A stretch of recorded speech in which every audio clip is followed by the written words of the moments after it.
आता बातमी अकोल्यामधून आहे। अकोला जिल्ह्यातील अकोट परिसरामध्ये अचानक पावसानं हजेरी लावली।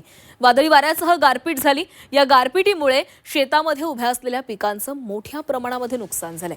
शेतकरी हतबल झालेला आहे। कांदा, ज्वारी, गहू, हरभरा, टरबूज, आंब्याच्या बागांनाही मोठा फटका बसलाय। नुकसानग्रस्त भागाची तत्काळ पाहणी करून शासनानं पंचनामे करून शेतकऱ्यांना तातडीनं आर्थिक मदत द्यावी अशी मागणी शेतकऱ्यांकडून करण्यात येते। गुढीपाडव्याच्या दिवशी सायंकाळी थोड्या प्रमाणात गार व पाऊस भरपूर झाला असल्यामुळे माझ्या शेतातील गहू पीक हे जमीनदोस्त झालेलं आहे। आता हे हातातोंडाशी आलेला घास हा सगळा हिरवून नेलेला आहे, कारण की हा गहू जो आहे हा पूर्णपणे जमिनीला टेकलेला आहे।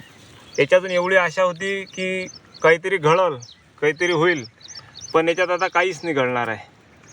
पूर्णच्या पूर्ण गहू हा जमीनदोस्त झालेला आहे। प्रशासन याचं काही ना काही दखल घेऊन सर्वतोपरी मदत करावी असं आम्हाला वाटते।